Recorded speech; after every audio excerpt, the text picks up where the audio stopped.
If you're vulnerable to psychic damage from roguish language, stay away from these gibbering mouths. But if you intend on listening to this podcast about enriching your fantastical group hallucinations, you're too far gone already.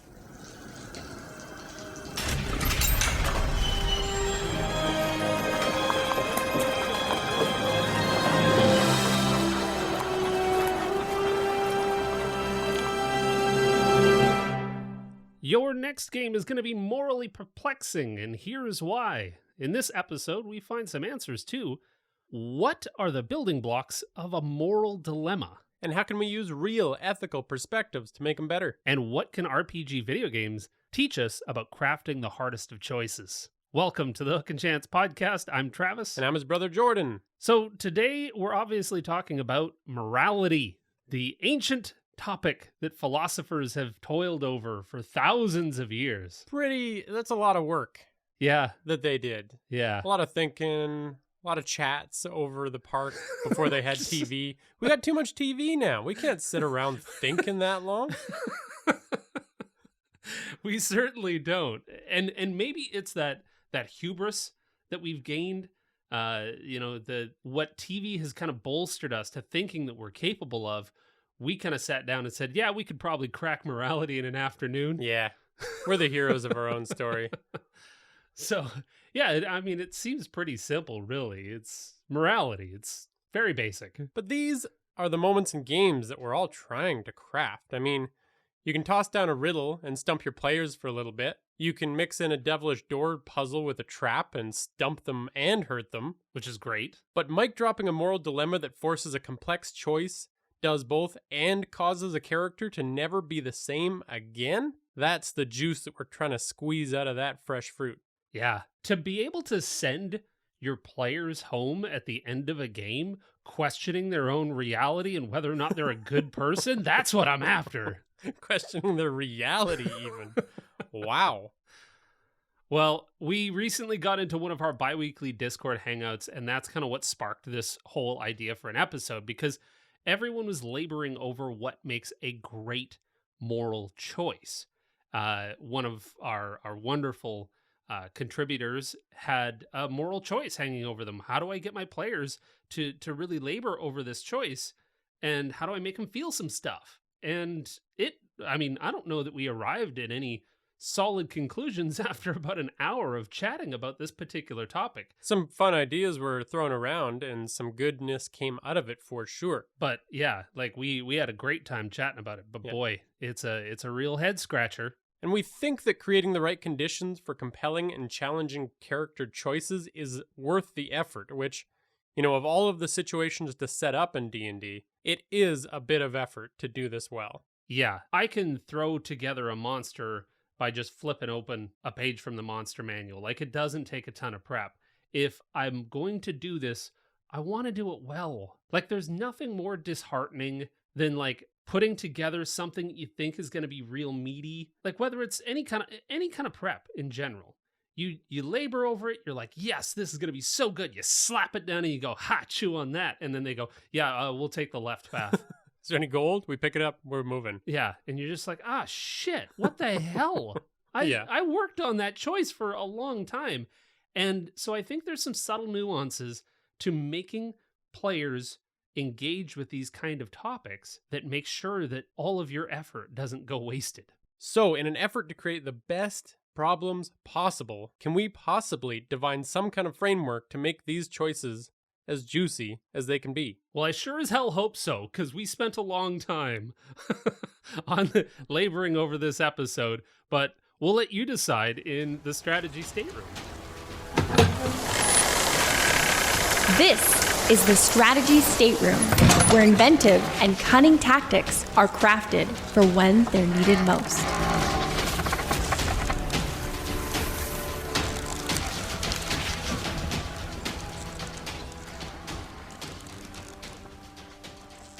So in the effort to create a system that you can use to create your own moral dilemmas again and again, even though, yes, it still requires a little work, we came down to 3 steps that we're going to explain a little bit.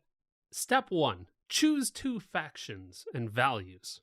Step 2, create competition, stakes, and the price of inaction. And step 3 is balance and complicate.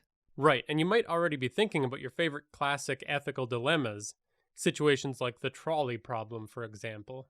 It's a great framework. Yeah. And if you're not familiar, the absolute basic version of this is you got a trolley out of control on a track. There's 4 people that it's going to run over, and you have the option to flip a switch to throw it over to another track where it's only going to kill 1 person. Now you got a kind of interesting dilemma there. Are you going to act and save 4, but your action is directly going to kill 1?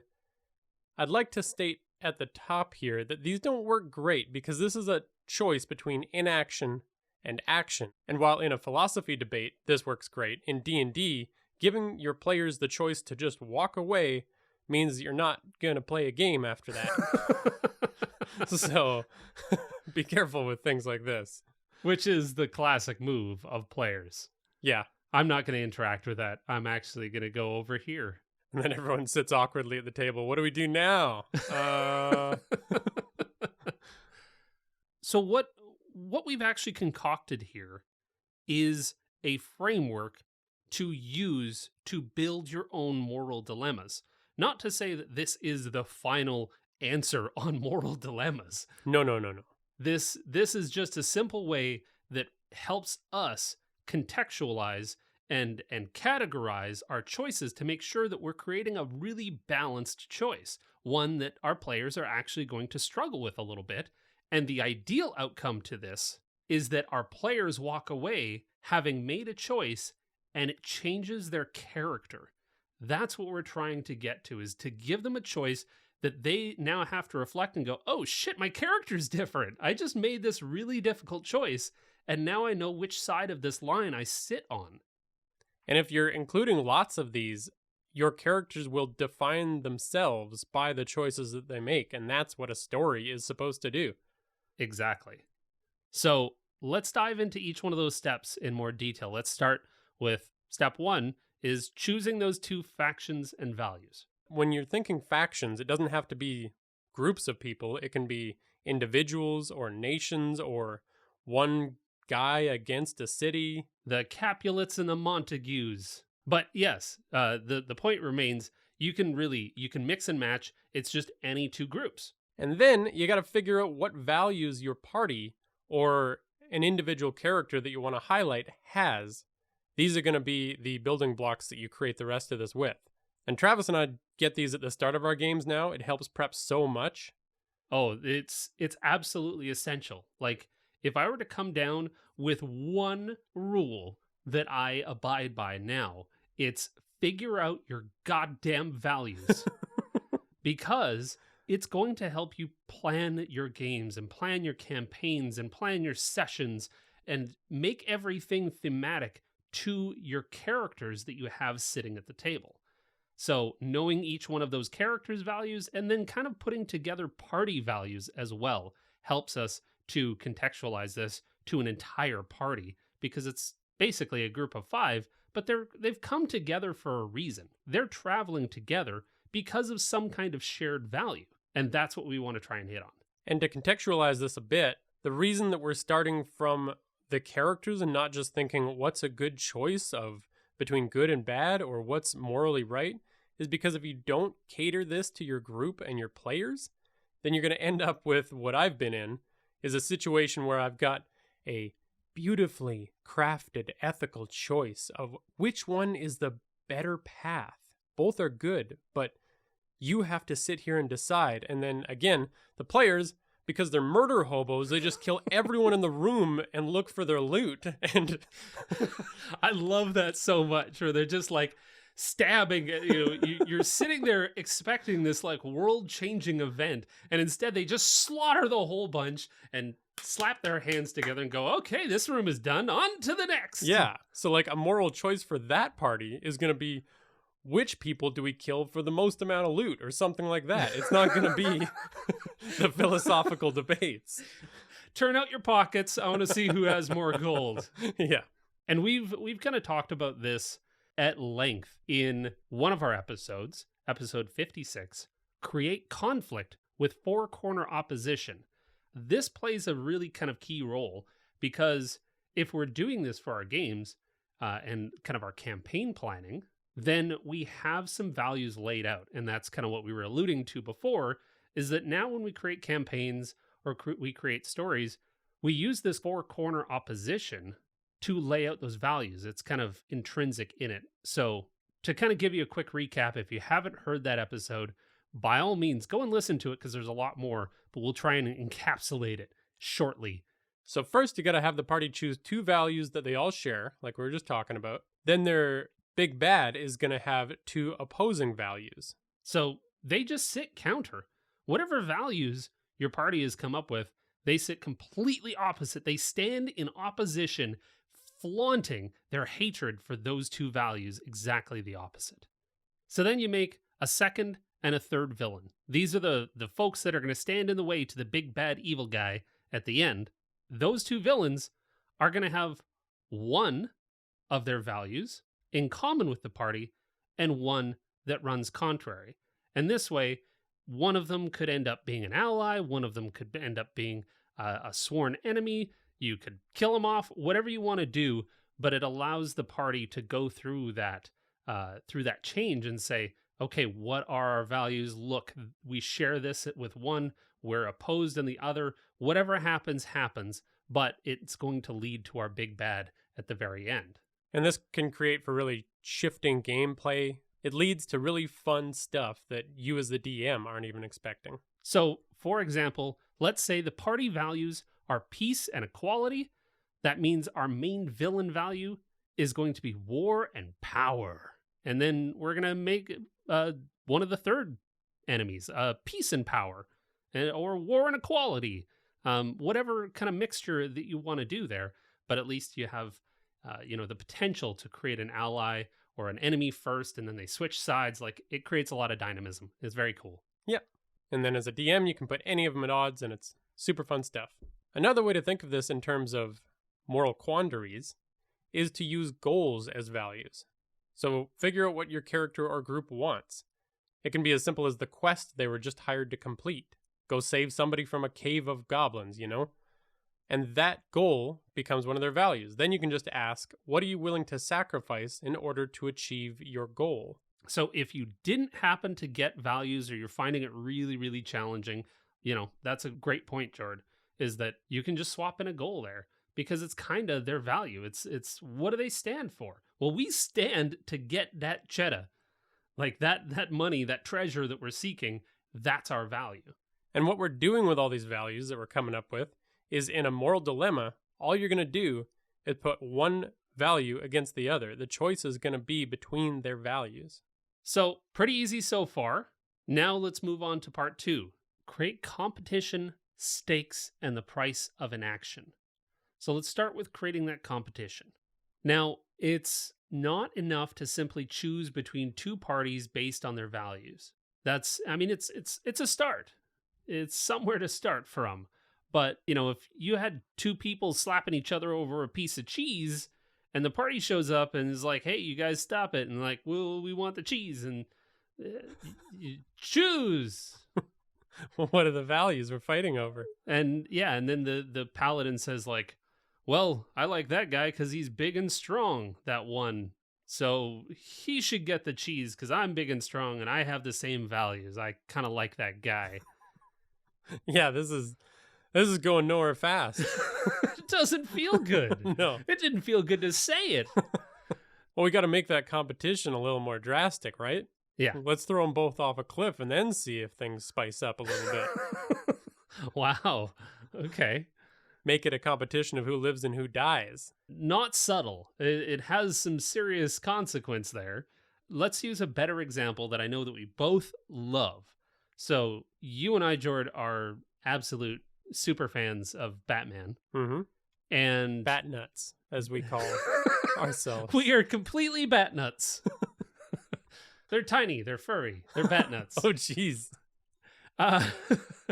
No, we're both huge fans of specifically the Christopher Nolan series of films. And then even more specifically, The Dark Knight is, in my eyes, a near perfect movie. And it's only because every time I learn a new storytelling tip or trick, I see that it was used in The Dark Knight, and I'm like, oh, okay, he really knows what he's doing. So, in the example that we want to use, this is the choice.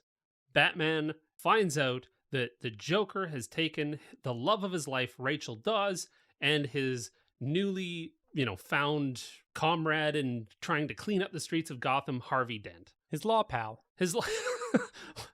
It sounds like a wonderful sitcom. Law pals, Batman, Harvey Dent. I would actually watch that. Yeah. But no, so Joker's kidnapped them, strapped them to thousands and thousands of barrels. He's going to really kill them. Like, they're going to be super dead. Batman has to choose, and he only has so much time to make it to them. And this is a very, very classic kind of like superhero choice of like, save the one that you love the most. Yeah. It happens in every superhero story in some way. So this choice, in and of itself, we've got some real consequences. The death of somebody that Batman holds dear. Yeah. But this isn't enough. Now we need to up the stakes.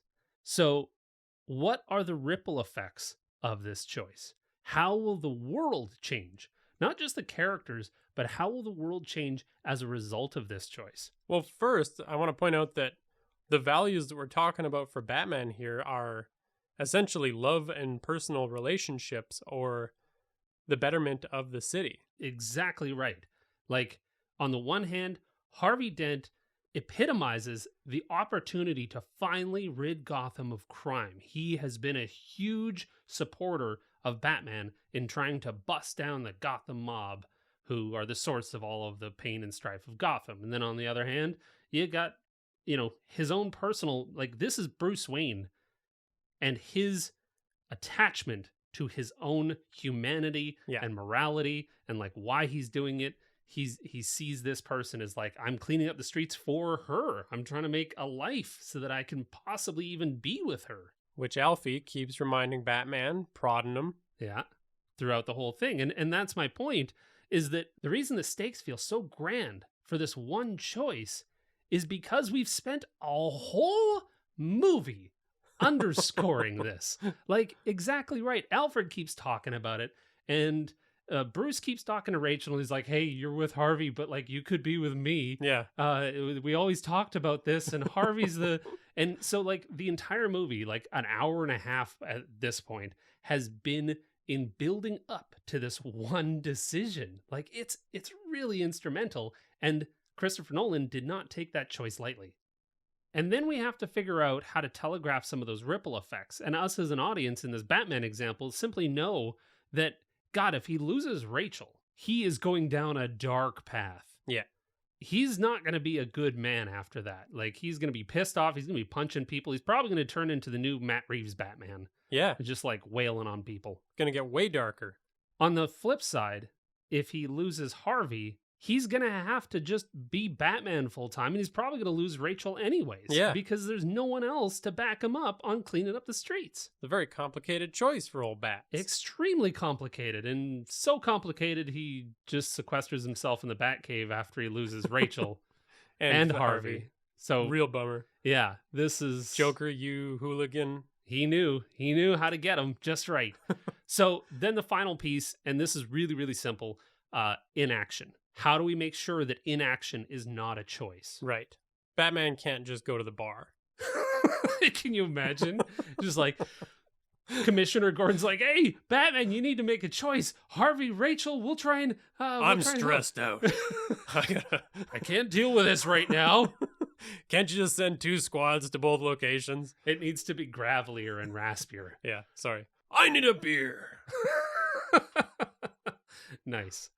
All right. So that's it. That's create competition, stakes, and the price of inaction. Then part 3, we got to balance and complicate this even more. So by this point, you should have some pretty good sides cooking around in your head. But if the choice is still too easy, it might not be compelling enough quite yet.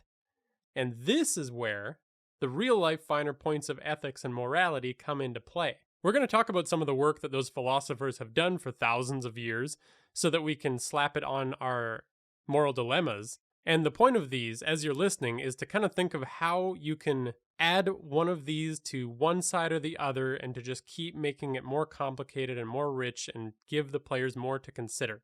And we'll kind of recap that at the end too. God, isn't that just the essence of our show? Is taking things with real consequence and weight and then recontextualizing them for happy imagination time? Exactly. Let's take a very serious topic and reduce it down so that these fantasy elves can struggle. And I've never learned outside of this podcast. I swore off it before we started making make-believe. He turned 12 and he was like, nope, I'm done learning. Yeah. What's it going to do for me? So there's 4 dominant frameworks of morality created by, people or groups trying to come up with rules to apply to any hard choice that they run into in the real world to figure out what the moral path is. And this is a gross oversimplification of those. Because that's what we do best. So let's set up a little D&D example. The town you live in has been slowly stealing gold from a dragon's hoard. The dragon comes asking you if you know anything, which you do. Do you lie or tell the dragon the truth? See, that already has some weight to it. I can feel the consequence, but now we're going to layer on even more. Yeah, so I'm going to go through these dominant ethical frameworks and kind of let you know what each of them would do in this situation. So we start with utilitarianism, the priority of which is the net pleasure of the outcome. So whatever happens in this situation, let's consider who's going to be affected and consider what their lives are going to be as a result of this choice. And basically, it is the choice of how do I affect the most good in the broadest spectrum that I possibly can. So in this dragon sitch, people might be in danger from the dragon if you tell the truth, so we gotta lie. Yeah. Then we move on to Kantianism, whose priority is universality, meaning if everyone did it, would it be okay? So in this situation, if we all stole and lied when it was in our best interest, we'd be screwed as a society, as a culture. So gross undersimplification. Yeah. So we better tell the truth in this situation. Sure. Or everything will go to shit. Yeah. Then we've got care ethics, which the priority there is our interpersonal relationships and caring for others. In this situation, the townspeople are our friends and loved ones, so we got to protect them. We got to lie. Yeah. There's no other option. Like, they'll be slaughtered, so lie. Lie your little face off. But wait, virtue ethics has the priority of the virtue of the self, meaning honesty is a virtue that we should abide by. So regardless of the consequences of your actions, as long as you're taking virtuous actions, you're good. So in this situation, we got to tell the truth. I feel like this is just made for the paladin in the party. All right, Boy Scout. Yeah. Make your decision. You got rules? Take you this. never lie, but you also need to save the town. And I wanted to use this example because it kind of illustrates why these groups have been, debating this for thousands of years, because you can't just apply one to every situation. No. And what I love about this too is that it is that gross oversimplification like we do, but it's so applicable. In the Batman example, you've got virtue and care ethics in the Rachel choice of like, I want to take care of this person and also she means a lot to me. And on the other side, you have utilitarianism and Kantianism in the Harvey Dent choice. Obviously, you want Gotham to flourish. This is what you've been fighting for your whole friggin' life. Yeah. Like, you've got 2 versus 2, and it's so clear. And if you can do that to your moral choices, make it a 2v2, then people are going to struggle with it inherently. Like, these are what we all feel. And then we can kind of continue with the same thought process with a few ethical fallacies.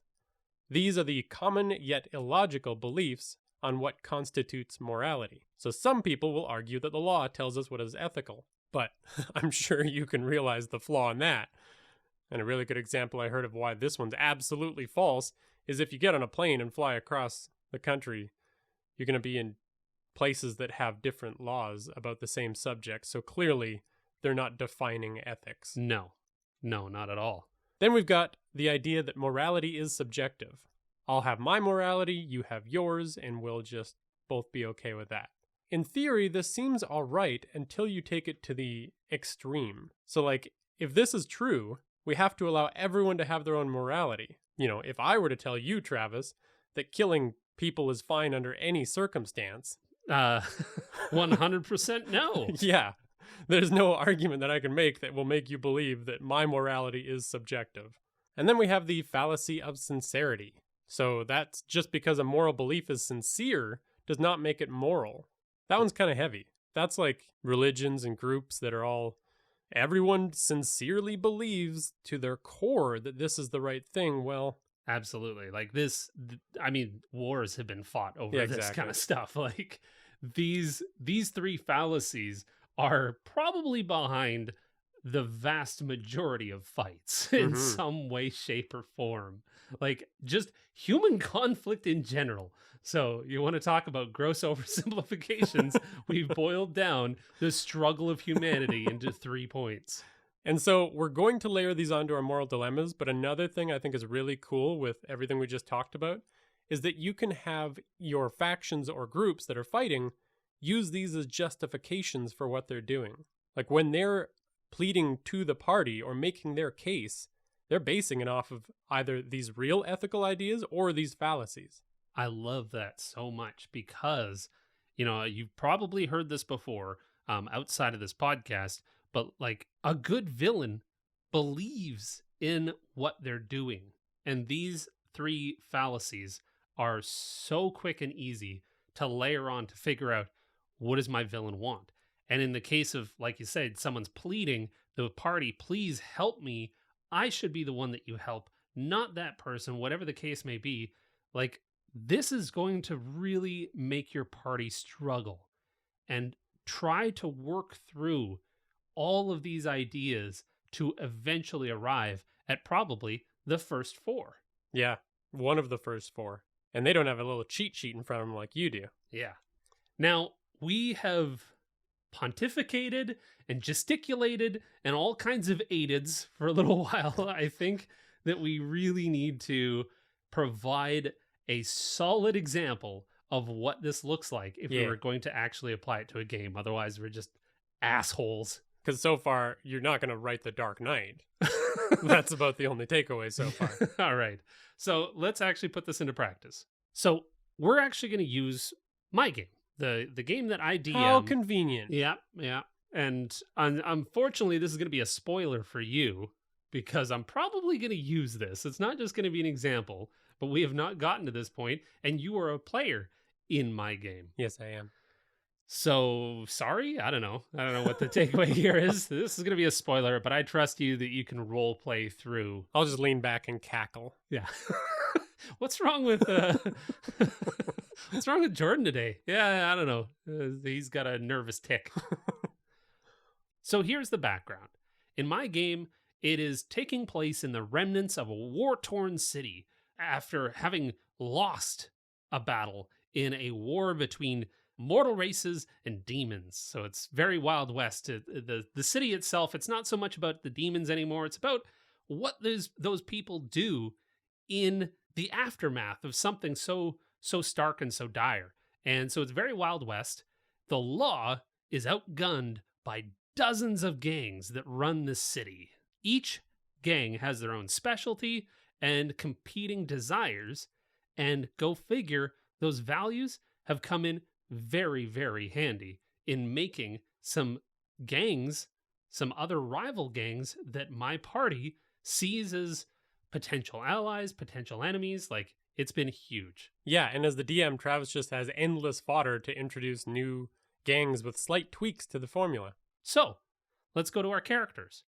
They have the shared values of reputation and equity, and they've come to this conclusion because they've been striving to make their own gang, and they're striking away from a very inequitable situation within another gang. And they said, now we're going to go make our own, and it's going to be fair. We're going to go make our own gang with blackjack and hookers. Yeah. Yeah, thanks, Bender. So what they need to do is they need to build a reputation. They're a brand new fledgling gang, so that's their other value, is they want to make a reputation and they want it to be strong and good. So I'm going to present the players with an opportunity to absorb another gang and gain some allies. This is my end goal. I want to have more characters in the ranks. So that's your part one. You're going to choose two factions, two different gangs. Yeah, and I'm going to make two gangs. And so I think Gang A is, I'm going to lean into those values. Gang A is known for their sterling reputation. They are known all over town as the folks that when you want a job done well, you go to them. Right. Okay. Probably a So- little more expensive to hire. Probably. Like I'm going to put a little bit of a nose up in the air kind of flair to them. They're going to be good. They're going to be organized. They're going to be like, holy shit, these people have something going on. Like, I want some of that action.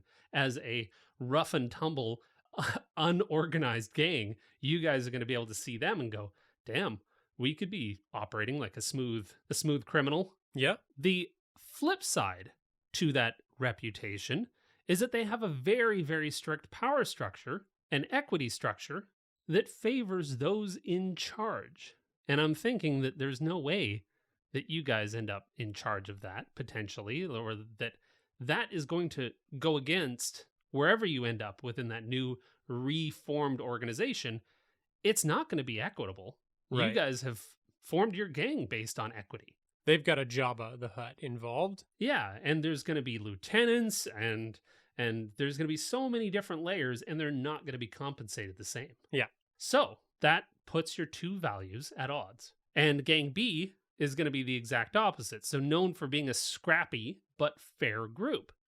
They're going to operate by a very solid code. That's that equity piece. Yeah. Gang that makes sure all the gang members have what they need. Totally. So very, very equitable. But on the flip side, they're going to be known as the scrappy, shitty little ragamuffin gang, and you're going to get no reputation. In fact, your reputation might go down by allying with them. Yeah. They don't get a lot of respect on the streets.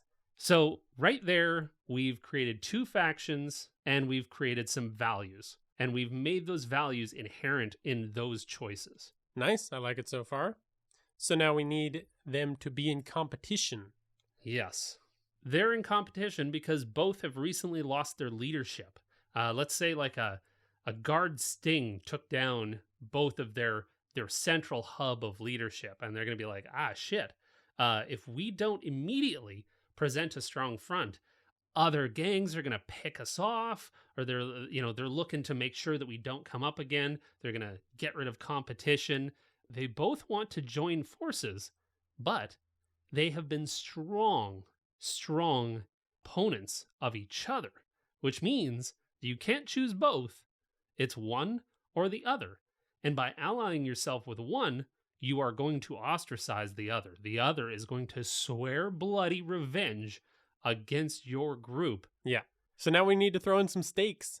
Well, I mean, if the stakes of, having these factions not like you afterwards, that's already some stakes inherent in that. But the other gang will likely, obviously, seek to be absorbed and will not just go away overnight.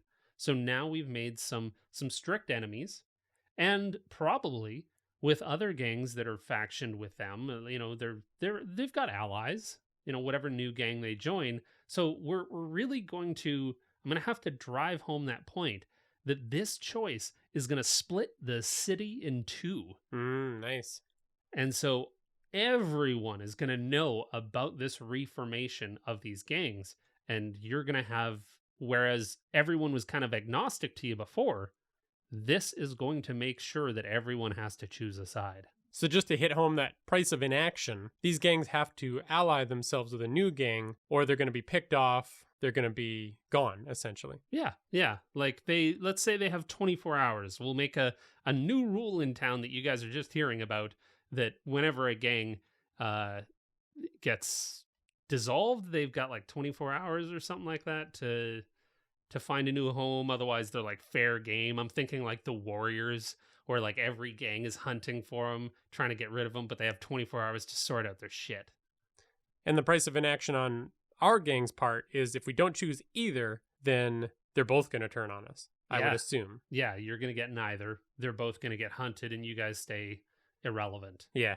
Now, I can already see us having a conversation about which group to side with, but I feel like the Gang B, the scrappy underdogs, the fair group, Yeah.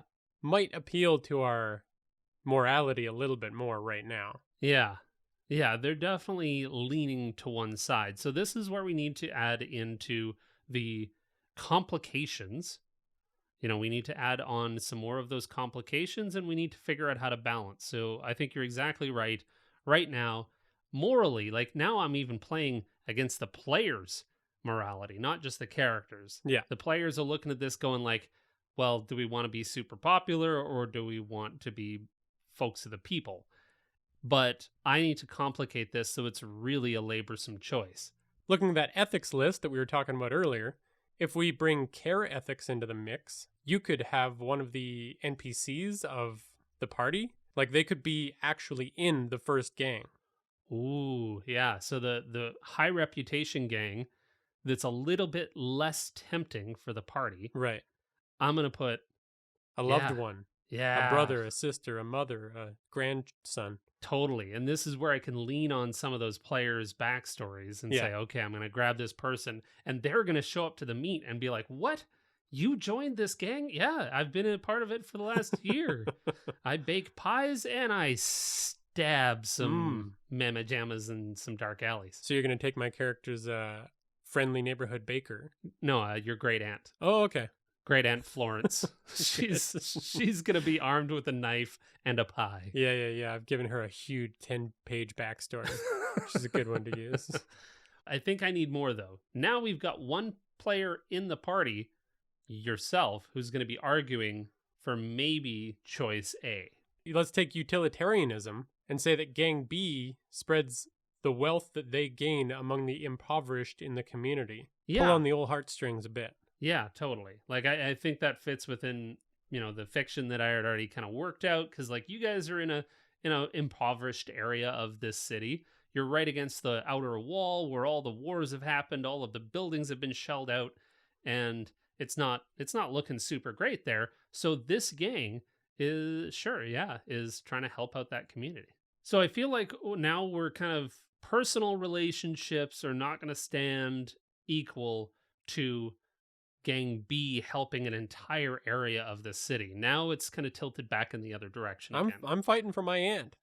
Are you? Yeah. You're sticking with... Well, I mean, I guess that makes sense, but I suspect that the rest of your party members are going to be like, okay, but your aunt is still a gang member. So are we. Fair enough. But at least we're helping an entire community. And a great Aunt Flo is not as, Yes. Yeah. Yes. Yeah, we need another. More complication. So let's use the logical fallacy. So we're going to say that we've got two positives. We've got an NPC in one, and we've got what the other gang is doing for the community in the other. Those are both positives. Now let's add some negatives. So I'm thinking a logical fallacy that says that the very nice and wonderful group B, the gang B that's helping the community, I'm thinking that they're wanted by the law. They're going to get pressure put on them heavily. Like, obviously, every gang has, there's like a tenuous piece there between the law and the gangs, knowing that that's how the city operates. Yeah. But let's say that the altruistic gang, they're the ones that, they don't really fit the status quo. And so the law is known for coming down on them extra hard. Using them to make examples. Yeah. So that's going to temper your guys' choice in maybe the other direction. Right. We don't want that to bring that into our home. Yeah. Okay, well, Gang A is sounding pretty bad ethically so far. Yeah. I mean, they don't have a lot of good going for them. No. Just arguments that can be made. Just a reputation, really. Yeah. So let's spice up their kindness by saying that Gang A is known for their honesty among each other. Despite all their heavy power structure, they've got order and rules that keep everyone honest and above board. Nobody in that gang is stabbing each other in the back at any point. See, I like that. Because then you guys will go into that gang sensing some peace and saying like, yeah, no, that we can actually make a place here. And honestly, this one really does bring it home. I really like this one because now we're back we've come full circle back to that values decision. Do I value my reputation or do I value equality? And can I have both? Maybe not. Maybe your group, your party is going to have to make a decision on one side or the other. Yeah. Well, hopefully that was helpful. God, it was helpful for me. I've got exactly what to do next in your guys' campaign. Yeah, and I think I'm personally going to use this more because I usually just shy away from moral dilemmas because I think to myself, this is hard. I'm just going to put a monster in it. Yeah. Monsters are easier. And arguably they are. Like, this does take some work. Yeah. But it lands. If we've done all of these steps correctly, it's going to land, and it really does fit the format. If you take any other moralistic question or choice, say from video games or movies, it's likely you can run it through these same steps, and it's going to, level off. And you're going to see every one of these steps mirrored in that choice. Yeah. So a big thanks, obviously, to the folks on Discord. That Discord chat was one of the biggest bangers that we've had so far. It was so good. Everyone showed up. It was a ton of fun. And boy, we got into some serious ethics questions, and we were brainstorming ideas on how to make this one particular choice in a campaign really meaningful. And this whole episode came of that. So I think you should join our Discord hangouts. So you can have an influence on what our mouths do say. Damn it. All right, moving on. We're going to jump into the extra dimensional gateway and talk about some moral video game moments. This is the Extra Dimensional Gateway, where unique heroes from strange alternate realities are recruited.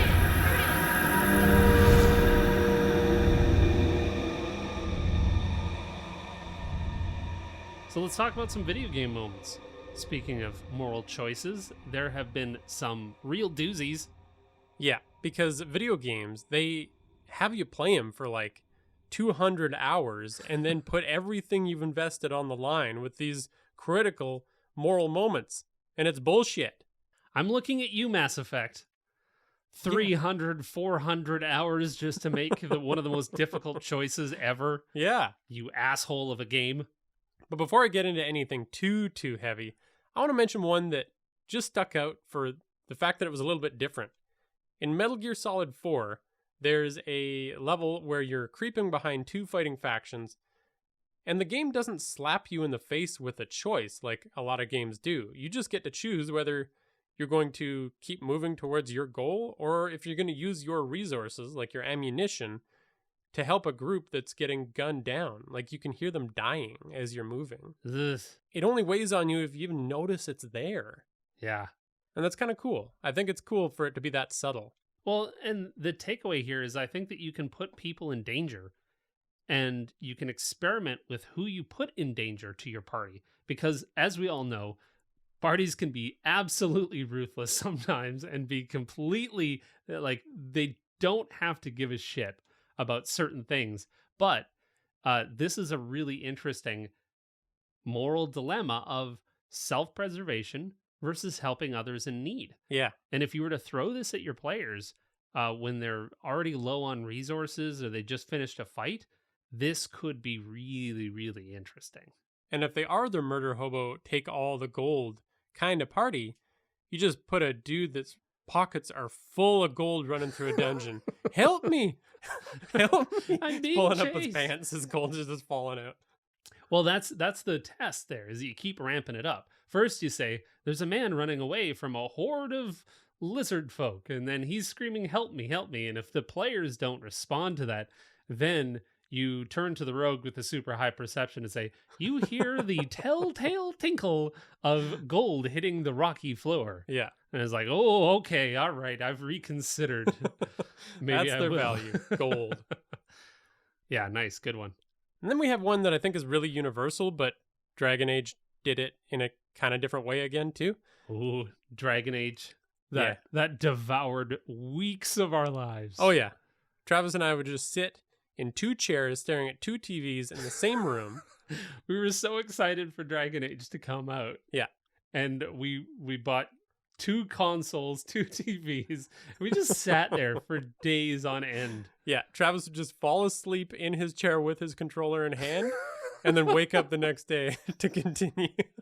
I really wish that we didn't have to air dirty laundry like Yeah. that on on this show to But be we do. indelibly marked on the internet forever. Yeah, but I Yeah. can't help it. Okay, moving on.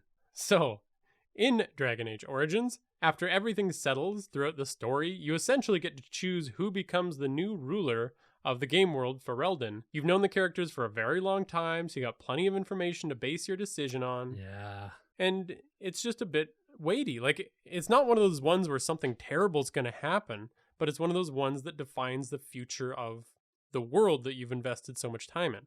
And it's interesting because, like, again, you've built up to this choice, whether you realize it or not, in getting close to some of those characters.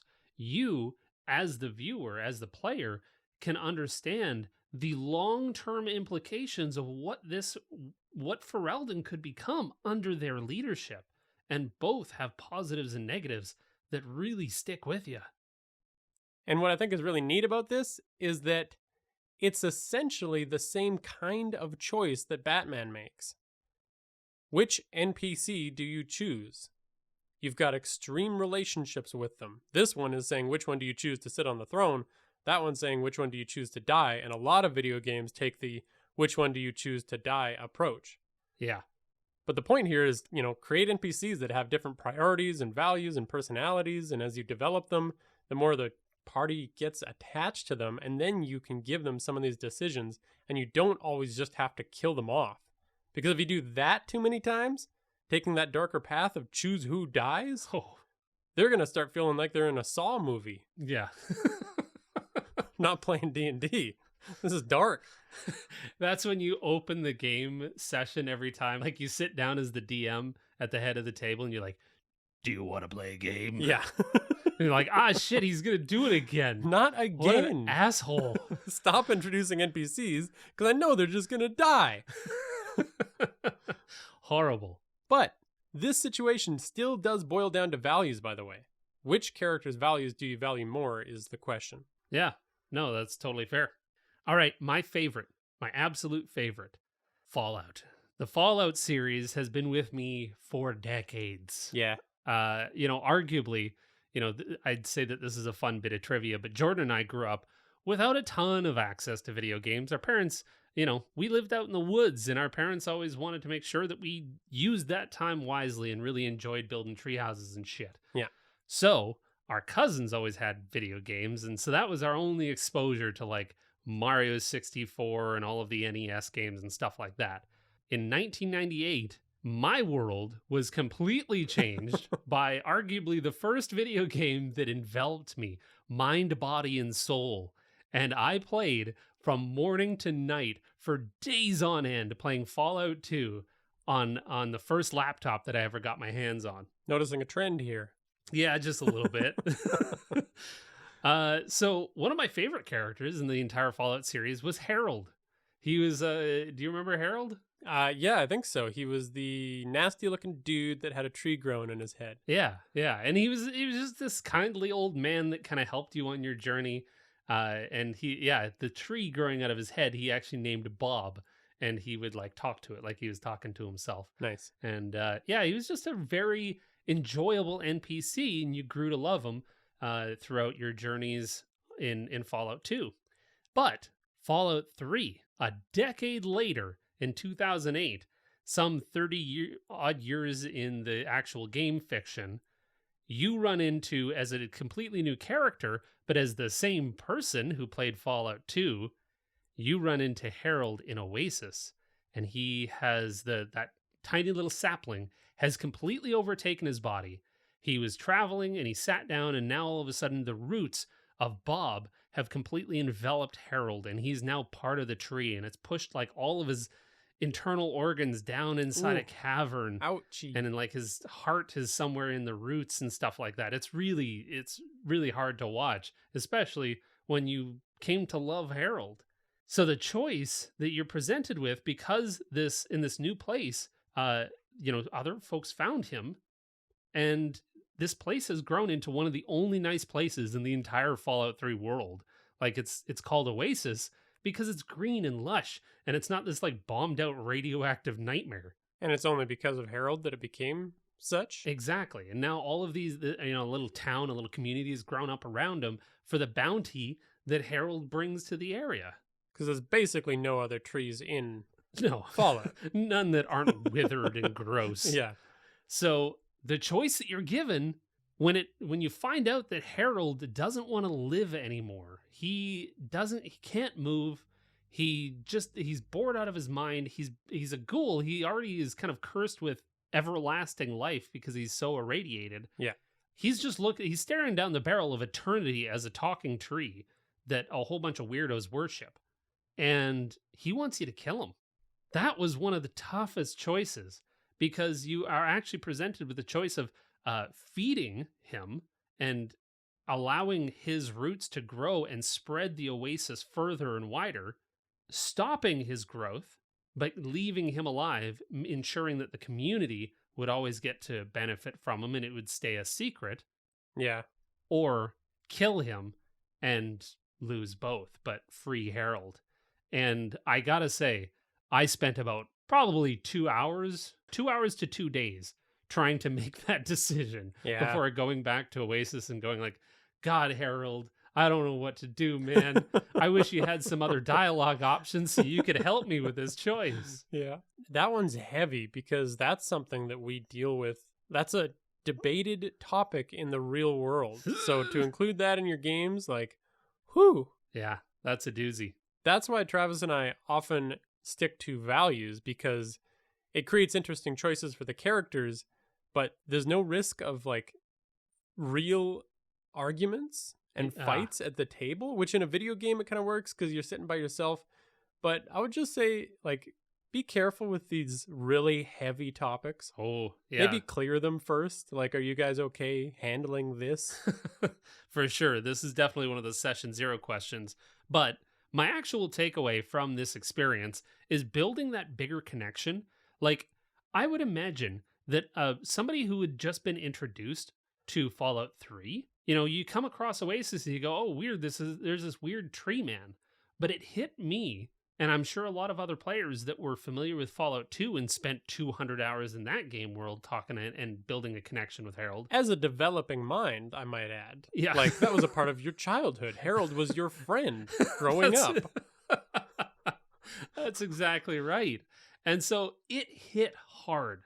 And it's only in that development, going back to the Batman example, it's because we spent an entire half of a movie building up to that decision that it had any weight. Right. We talk about this in our horror episodes, about how important it is to build up to the horror. Otherwise, it's not going to have that much weight. It's going to be not as impactful as it could be. That being said, I agree completely. It's tough to throw a meaningful moral decision in the beginning of a game or story. But if you throw in some kind of like quick hitting moral decisions, that can help your players define their characters out of the gate. Like if they don't have strong values yet, that can kind of help them find their path. I really like that. Yeah, 100%. Speaking of 100%, we got a new review. Yes, 100%er. Well, actually, this is not a new review. We just forgot about it. We're very, very sorry. But we're doing it now. We just procrastinate, Travis. Yes, fair. All right. The review, excellent. 5 stars. Out of 5. That's a very important point. Easily one of my top favorite DM podcasts. Their advice is consistently useful. And that was from B-Slaw at Apple Podcasts. Thank you, B-Slaw. It's one of my favorite podcasts, too. I'm rather attached. You don't say. We always appreciate the kind words and the reviews. They really do help the show get traction and visibility and growth. Right, also, it's not just an ego thing. Yeah, it's not just feeding it, which it is as well. It gives us the warm fuzzies, and whenever we're struggling, we go and read some reviews.